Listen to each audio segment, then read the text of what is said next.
Bonjour à tous, je suis Loïc Michel, cofondateur de 365 Talents. Dans cette courte vidéo, nous allons voir comment gérer et développer les talents dans votre entreprise à l'ère du digital.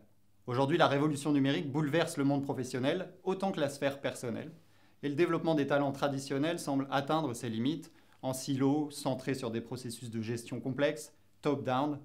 L'entreprise et la gestion des RH ont vécu plusieurs décennies sur leurs acquis, mais ceux-ci atteignent peu à peu leurs limites, notamment les anciens processus et outils de développement des collaborateurs. Même si on s'en est accommodé jusqu'à présent, les évolutions du travail portées par le digital sont telles qu'il est important de se questionner de nouveau sur les pratiques actuelles. La fonction RH qui gère cela doit faire évoluer sa façon de travailler. La fonction RH doit notamment tirer parti des nouveaux outils et nouvelles tendances aujourd'hui à sa disposition. Je pense au big data, au social, au collaboratif, au mobile. C'est pour cela que nous allons vous présenter 3 étapes pour repenser le développement des talents. Première étape, détecter en temps réel tous les talents de votre entreprise grâce au big data. Il s'agit ici de mieux connaître et de maîtriser enfin l'étendue et la richesse de votre patrimoine humain. Par patrimoine humain, je pense à l'ensemble des compétences, expertises, expériences, potentiels de vos salariés, mais aussi collectivement à la culture, au mode de collaboration, au taux de transversalité dans l'entreprise. Aujourd'hui, il est possible de cartographier à tout instant les forces en présence dans une entreprise, dans votre entreprise, et repenser la manière de construire sa cartographie de compétences et d'envisager sa GPEC. En gros, fini les projets de 18 mois, 7 groupes de travail, 3 consultants. La cartographie devient instantanée. Par exemple, avec la solution 365 Talents, qui s'appuie à la fois sur l'intelligence collective et l'exploitation de data produite au quotidien, des contributions sur des projets, des rédactions de documents, de la participation aux échanges dans une communauté sur un réseau social.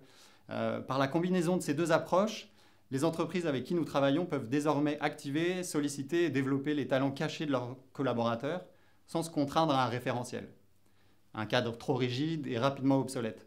Pour le salarié, les cas d'usage sont nombreux. Trouver un expert, constituer une équipe, demander de l'aide, se former.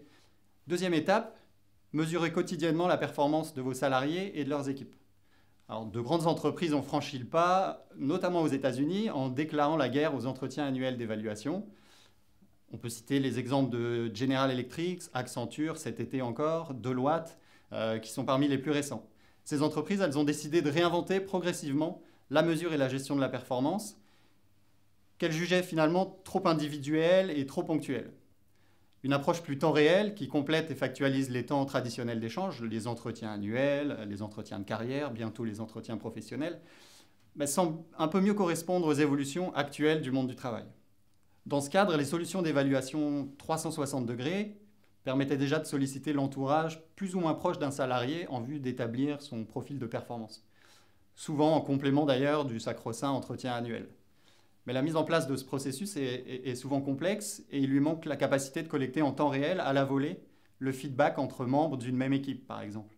Il lui manque aussi la vue concrète et consolidée des expériences du collaborateur sur laquelle on peut faire tourner ce feedback en permanence. Pour aller plus loin, en s'appuyant chaque jour sur les contextes, les expériences clés de chaque salarié, on a développé, nous, une solution qui permet de solliciter à la fin de chaque expérience collective, une formation, un projet, une mission, un feedback de chaque membre sur les compétences acquises ou démontrées par chacun. Pour cela, il est nécessaire de lier la plateforme d'évaluation aux outils de suivi, de pilotage de projet, aux outils du quotidien finalement, aux outils aussi de collaboration pour coller au plus près des activités du salarié et des salariés. C'est ce que propose la solution 365 Talents avec des connecteurs sur les outils comme Jira, Blue Kiwi, Yammer, Slack par exemple. Il est donc possible de franchir une nouvelle étape et passer d'une évaluation photo où on est capable de faire une évaluation de la performance à un moment donné et éventuellement de répéter ce moment, à une évaluation qui devient un véritable film haute définition où on a des données multiples et permanentes sur les compétences et la performance de chacun. Troisième étape, mettre en relation directement l'offre et la demande d'apprentissage. Ça, c'est assez nouveau et l'idée, quand on dit mettre en relation directement, c'est sans intermédiaire, c'est-à-dire potentiellement sans vous. Effectivement, avant, le schéma d'apprentissage traditionnel, c'était un contenu, un lieu et un groupe. Il y a quelques variantes. Le e-learning permettait de créer un nouveau lieu avec un écran d'ordinateur, de faire ça de façon digitale. Mais maintenant, le champ est ouvert et l'apprentissage peut vraiment s'envisager partout. On parle de anytime, anywhere, any device pour ATAWAD. Les salariés ils peuvent potentiellement apprendre plus en visionnant un tutoriel sur YouTube que lors d'une session de formation interne. Pour garantir la qualité de l'apprentissage et son adaptation au contexte interne de votre entreprise, l'idée là, c'est d'être capable de proposer une mise en relation directe et instantanée entre la meilleure offre d'apprentissage et la demande d'apprentissage. Alors ça peut se faire entre un apprenant et un sachant, à condition qu'on sache vraiment l'identifier, ou entre un apprenant et du contenu. L'objectif est vraiment de développer l'auto-apprentissage, le co-apprentissage, qui représente, il y a différents modèles pour le prouver, mais les formes d'acquisition de compétences les plus efficaces, car les plus pratiques. On parle notamment du modèle 70-20-10, sur lequel je ne vais pas revenir. Aujourd'hui, il devient possible, notamment grâce à une connaissance plus fine et adaptative du patrimoine humain de l'entreprise, d'assurer une mise en relation permanente entre les salariés au profil de compétences complémentaires ou entre un salarié confronté à une problématique donnée dans son contexte professionnel, son projet, sa mission, l'événement qu'il prépare, le contenu qu'il est en train de rédiger, et la source d'apprentissage. L'enjeu est vraiment de trouver les bonnes relations pour apporter de la valeur en sortant des sentiers battus. Alors si l'accès au contenu il peut se faire déjà massivement sur les nouvelles plateformes type MOOC ou Spock, la gestion personnalisée du contenu et la suggestion du contenu en fonction des activités et des missions du salarié, à un instant T, n'est pas encore vraiment d'actualité. Nous y travaillons chez 365 Talents, en permettant notamment à nos clients de mieux capitaliser sur la connaissance de leur patrimoine humain. Par ailleurs, la création de contenu par les pairs et la diffusion de contenu par les pairs, le crowd learning, le social learning, semblent vraiment avoir de plus en plus d'écho dans les organisations avec lesquelles on échange. Et on peut noter le retour en force du mentorat ou du tutorat pour accompagner par exemple la transformation digitale en mettant en relation les digital champions de l'entreprise avec les personnels peut-être les moins connectés aujourd'hui.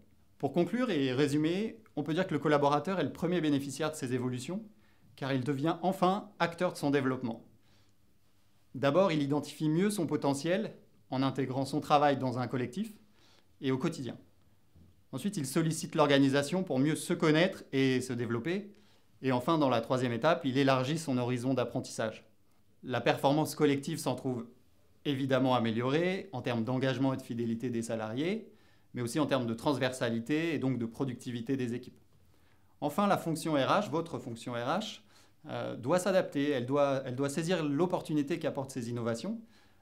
Et pour cela, elle doit miser, je pense, sur la capacité qu'ont ces dernières de compléter et de s'interconnecter à leurs solutions existantes, l'idée étant évidemment d'en combler les limites. Merci beaucoup et à bientôt.